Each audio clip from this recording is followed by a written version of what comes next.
Okay, everyone. Just gonna get Pierre to join.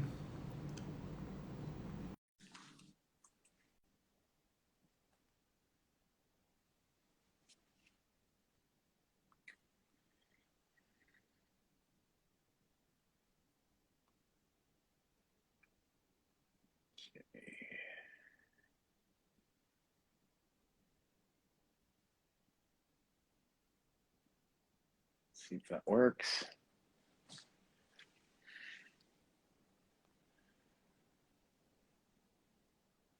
This invitation thing is hit and miss.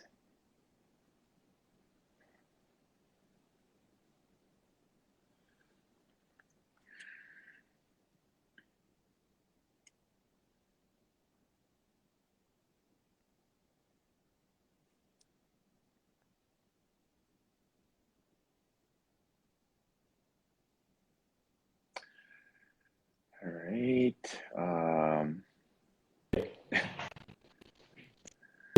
Oh, there we go.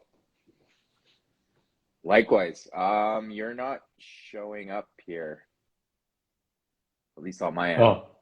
And now? Oh, no, Weird. I I see don't see you and you. I see me. But that doesn't mean much. Let me see if I can leave and come back. Okay. Yeah. I'll And try to send you another yeah, nice and invite, and then hopefully that. you apparently others see both. Eric, hello. And now you don't see me. You still Yeah, don't see me, but you hear me. yeah. Unfortunately, I can No, that hear you. won't I just fly. can't see you, and that's That not won't gonna fly. really be So helpful. let me jump off and I'll come back Um, on. Okay, beautiful. okay, sounds great. All right.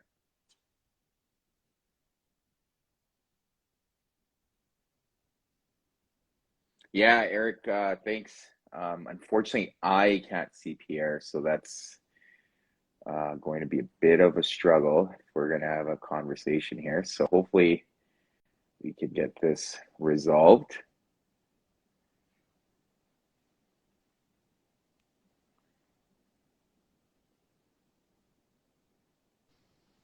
Oh, there we go. Okay, now I can Much see better. you. And well, Okay, I could see you before. Beautiful. I see you, Excellent. so It's good to that's see you. helpful. Yeah, likewise. Yeah, man. How are things on Um, your end? Pretty good. I can't really complain. Things are great. So Beautiful. yeah, Hello. Who just said yeah, hello? Millennia Expose. Millennia Expose. Beautiful. cool. Hello, All right. everyone. Let's get started. Yeah. Thanks for everyone for joining. So this is kind of part two of the male archetype that we wanted to focus on. And in the first one, we talked through the king archetype and then obviously the shadow sides. So we're hoping today, if we can get through it all, to talk through the warrior, the magician, and lover, and then hopefully touch on the shadow side of each archetype. So that's the goal. We'll see if we can achieve it um, Yeah, in the allotted time. So I think so. is there anything you want to, I guess, from a recap perspective, just wanted to touch on the reason why we wanted to do the king archetype first is because once fully harnessed, the king archetype draws on the other three. And today we're going to talk through the other three. And let's maybe start with warrior. Yeah, Okay, beautiful. awesome. Yeah. Um, So yeah, you want to go first and talk through what the warrior archetype is, what does it mean, in its full healthy way of harnessing that archetype. What does that look like? And then we'll probably touch on the shadow side of the warrior. Yeah, most certainly. So we last time talked about the king as sort of the embodiment of the archetypes, the other three archetypes, as in addition to this sort of sense of leadership and groundedness around a sense of purpose. And the warriors is in many ways the action-oriented archetype. Mm-hmm. The values that are drawn upon by the warrior are honor and discipline and power.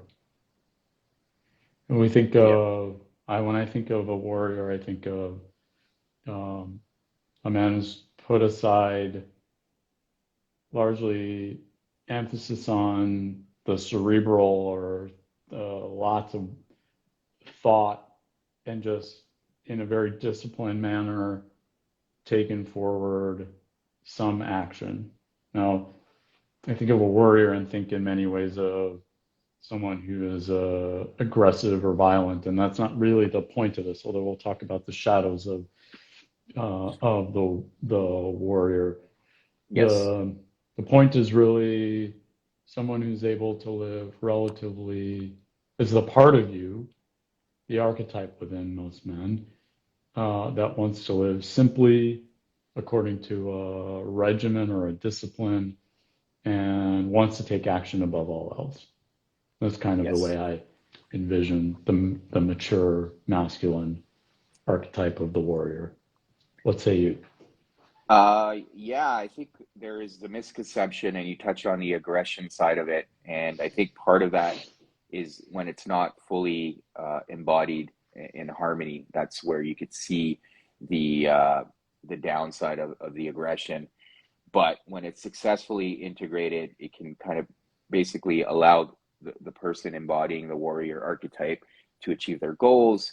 And along some of the qualities you mentioned, in addition to discipline, there's this aspect of loyalty, being decisive, uh, being adaptable, being mindful, and having Hmm. purpose in everything that person does.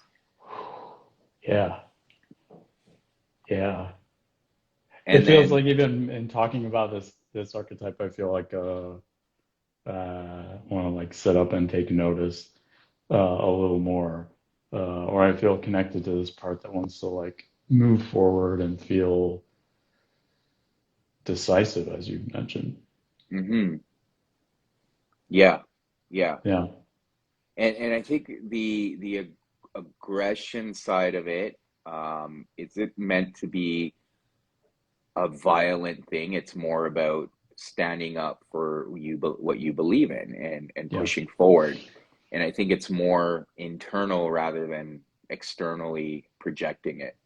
So, if you've got a goal, and you've made a decision to pursue it, you're maintaining that aggression to keep moving forward despite the obstacles and adversity you may encounter. So that's how I see the warrior embodying it, that archetype, and being in full harmony.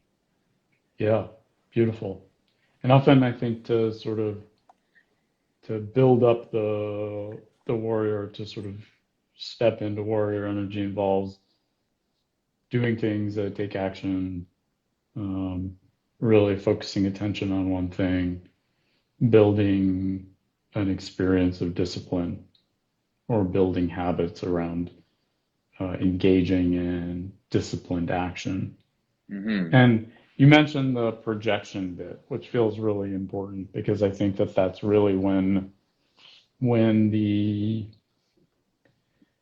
when a man is not able to fully experience the warrior in its mature sense, uh, in those moments in which we may somehow um, project the warrior energy onto other people or try to embody the warrior energy through some very uh, active manner that takes us into a shadow space, a Hmm. place of not acting in accordance to honor and discipline, but acting in a place of showmanship or cruelty. Um, we start to get the shadows of the warrior. Yeah, yeah. So, and what are those shadow sides Yeah. then? And the You're active shadow side, and then the authors of this book really describe the active and passive Yes. poles of the shadows for each of these. And really, it's the sadist and the masochist in this case, which is really interesting. So you think about like the puffed up over embodiment of something as kind of the active pole Yes. of the shadow for each of these archetypes. And then the situation in which someone might project onto to other people the energy of whatever archetype is in question, that's usually the passive pole. And so rather than sort of puffing up and showing up with just like overcompensating basically and showing up with a whole lot of extra displaced energy that isn't necessarily moving you toward the good, potentially hurts, is potentially harmful, you project it onto other people. Yes. And that's really when you're taking the qualities that you may have within yourself or that you may see as unacceptable, and you're ascribing them onto other people. That may be thoughts or feelings or motivations. And in this case, the so in this case, the active pole, the active shadow, is the sadist. He's cruel. He torments the weak. Yeah. Uh, he's violent. Yeah. Yeah. Yeah. And there's, I think, an aspect of emotional detachment too. And when you're kind of Yeah. like being cruel, you're kind of picking on people that are weak or at least display weakness, then that's where that emotional detachment comes in, on that Hmm. side of the shadow. Yeah. Now, if Yeah. you're the other on the other end or the other extreme, you sort of transferred or projected all of the warrior energy onto someone else.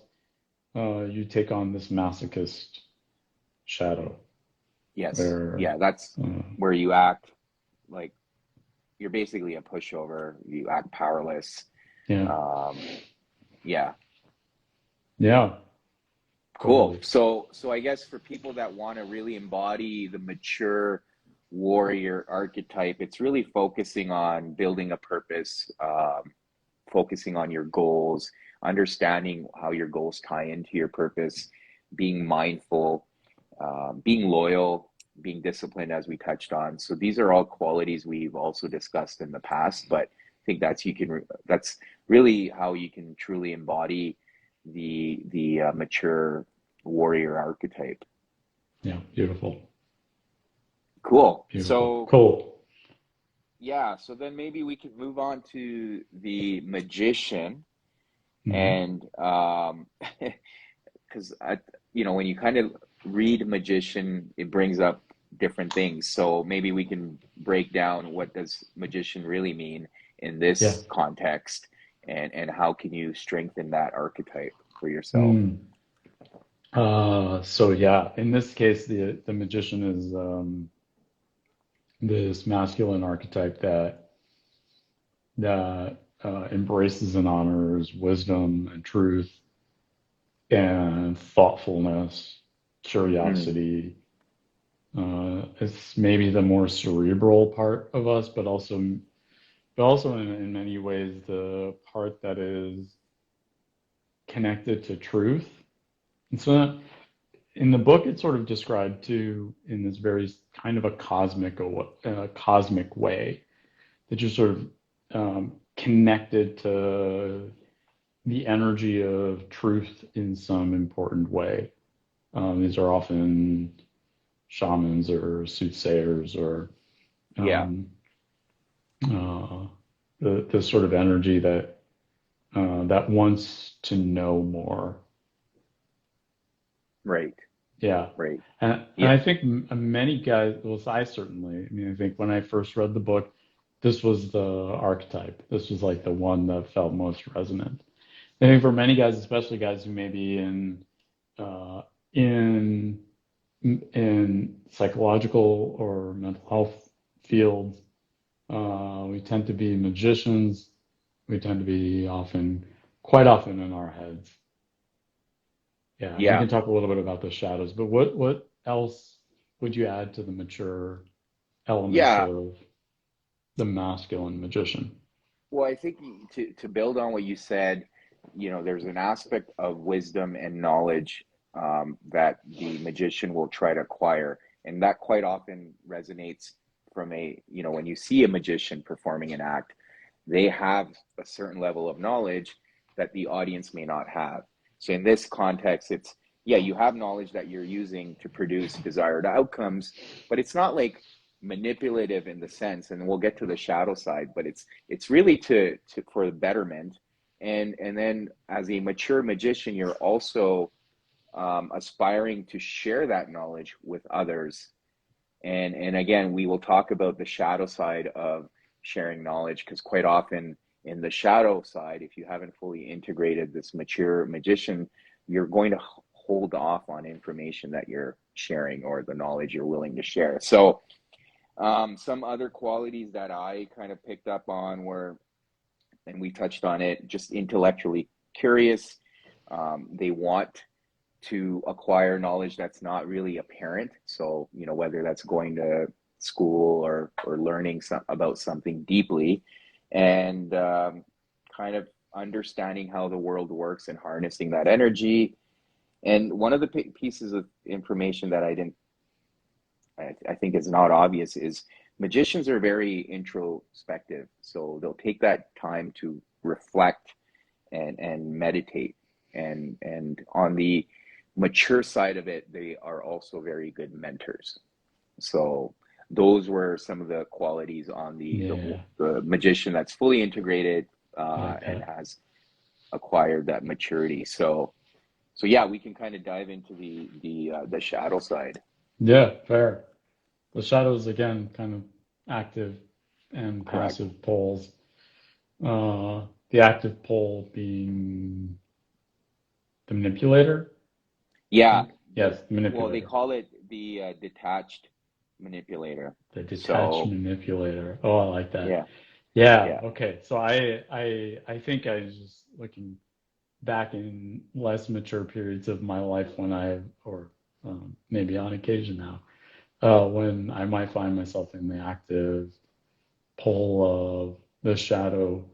Um, I might sort of use wisdom to undermine other people, Mm, or sort of, um, or have a sort of haughty or arrogant nature.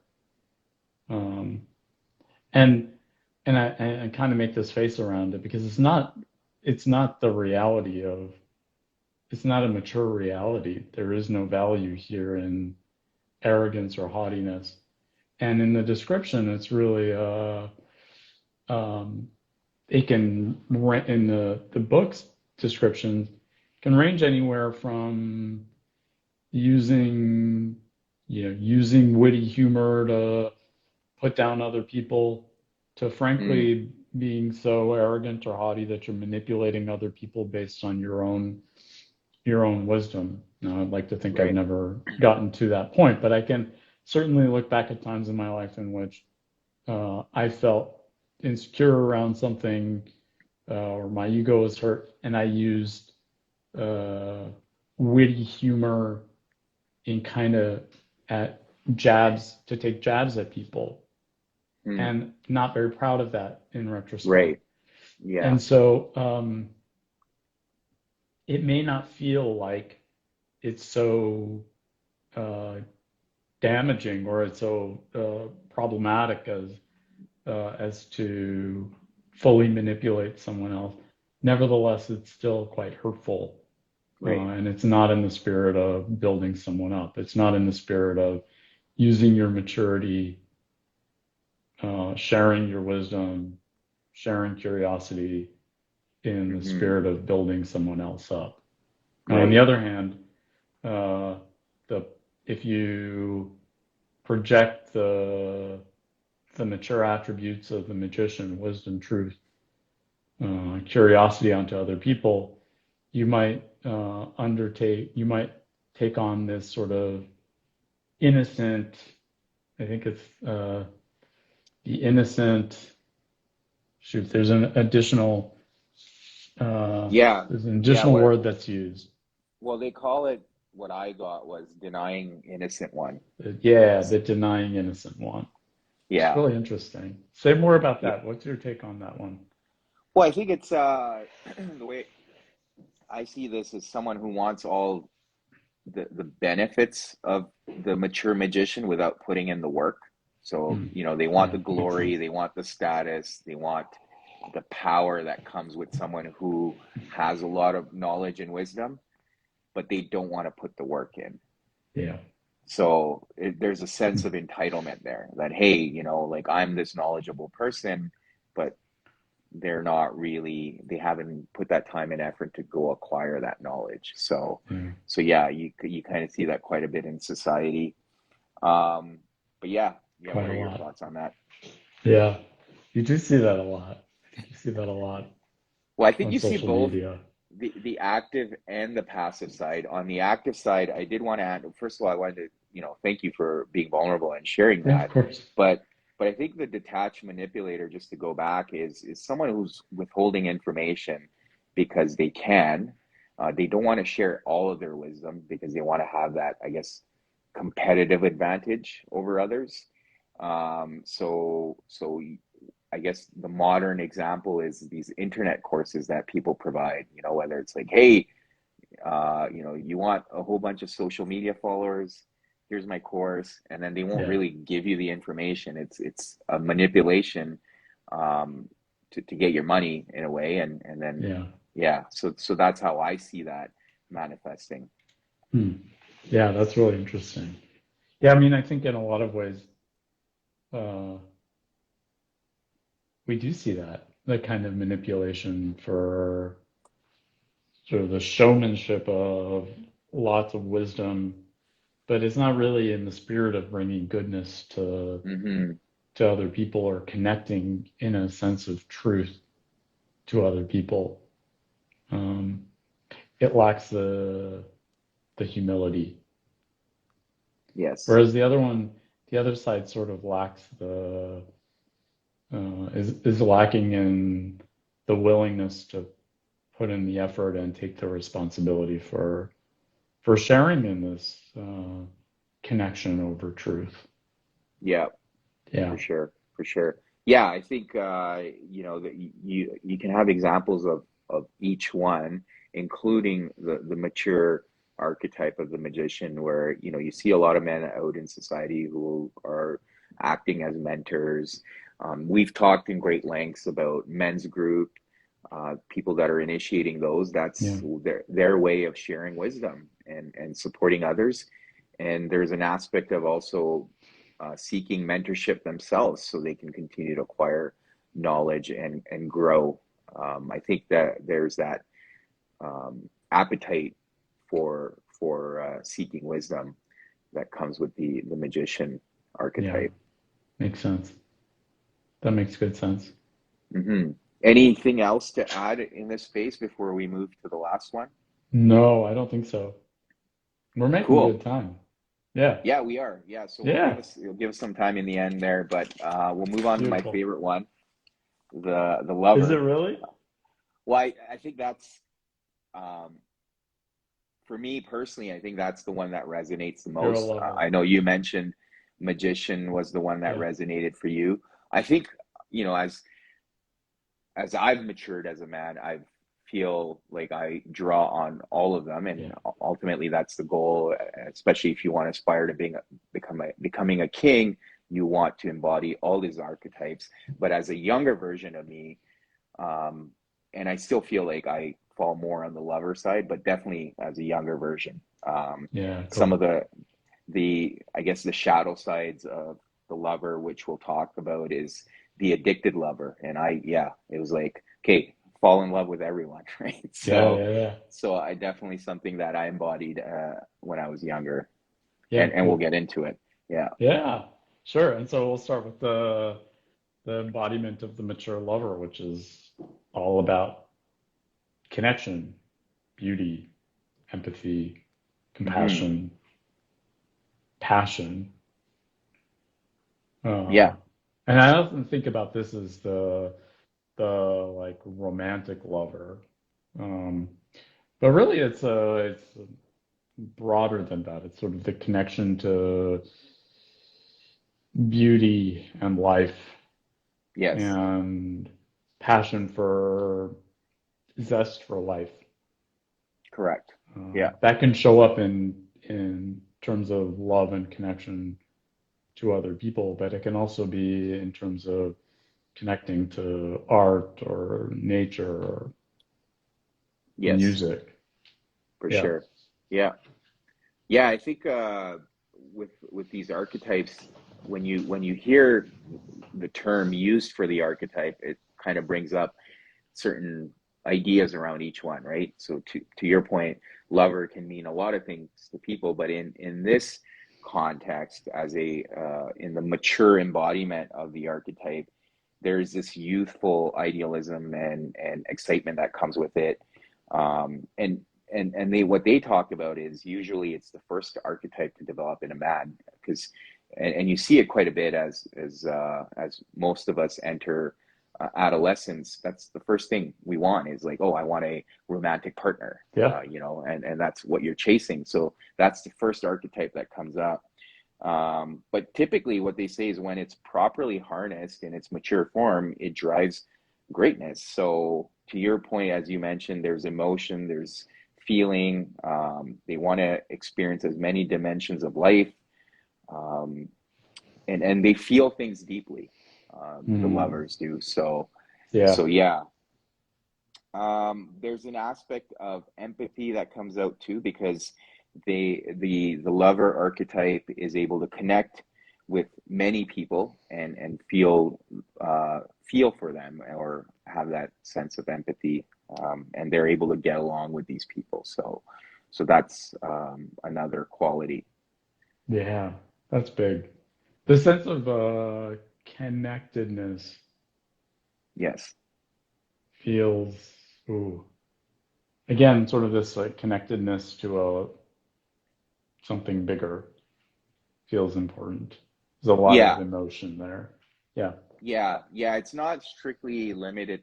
I mean, yeah, romantic aspect, but I think it's romance and connection on a deeper and broader level, right? So Yeah. anything the lover will do, they do it with like deep intention and with the goal of seeking connection, as you mentioned. So Yeah. Yeah.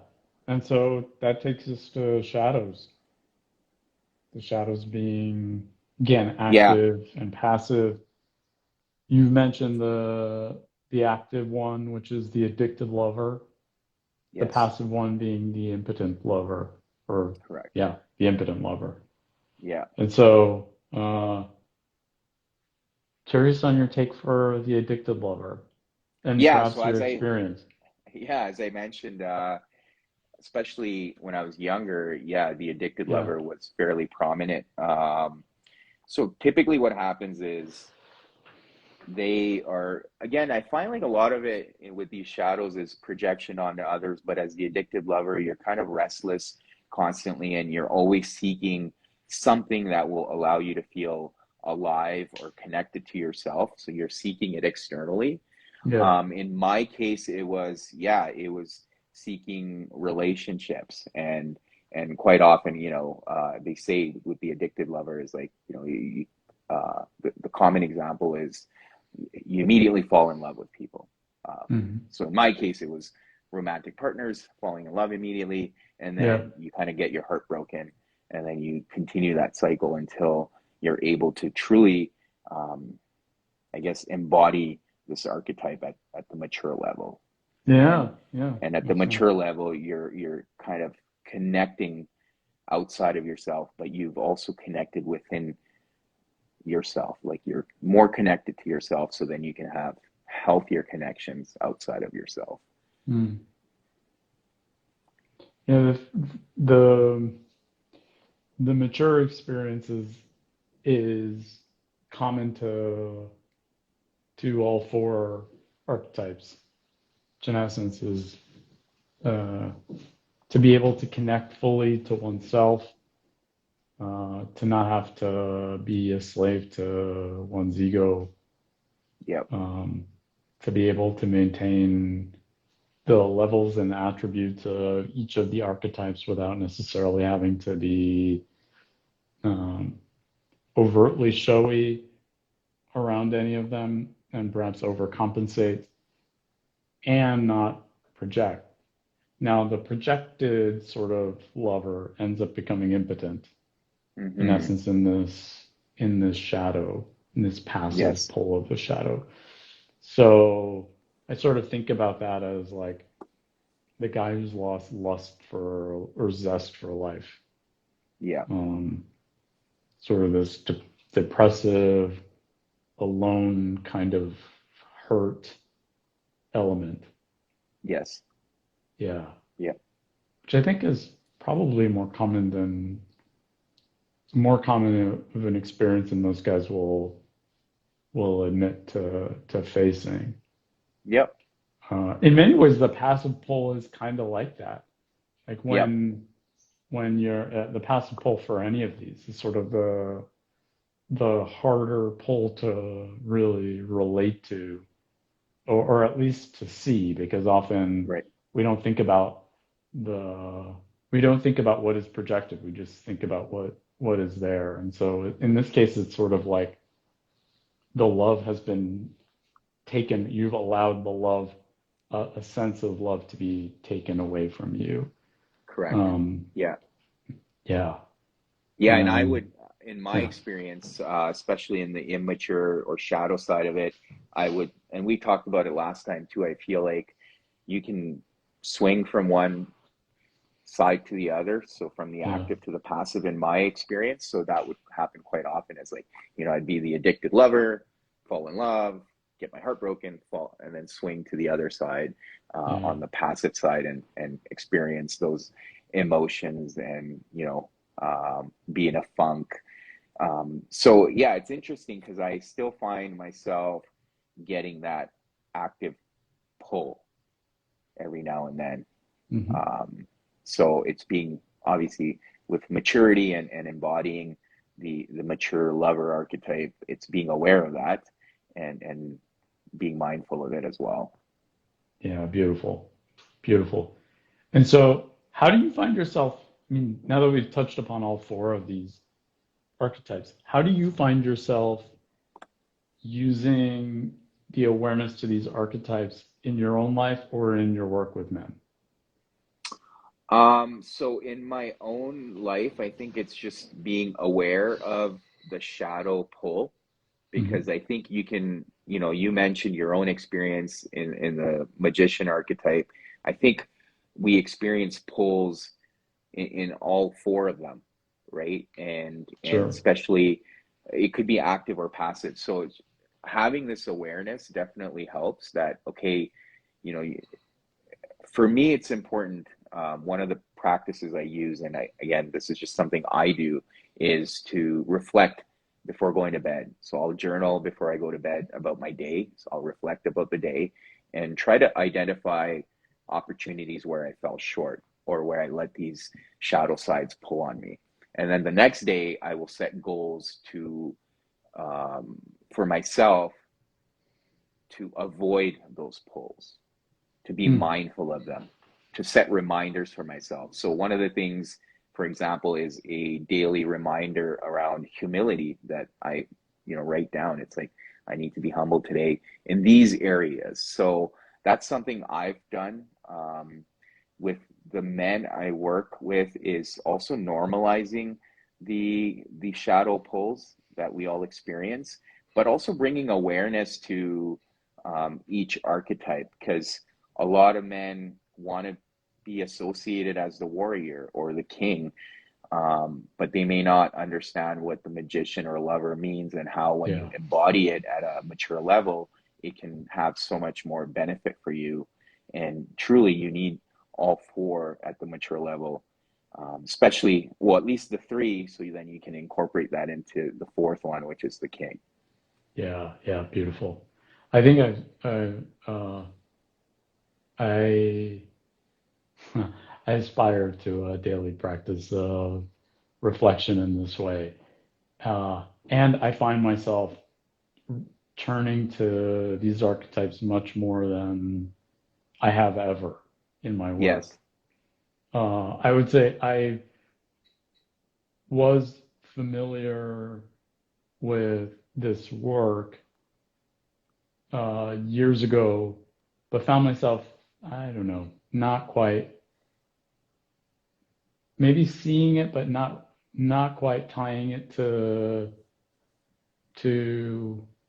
maybe I let the sort of theoretical aspects feel so esoteric that I didn't actually see how they were showing up in my own life and certainly in the lives Correct. of men uh, with whom I work.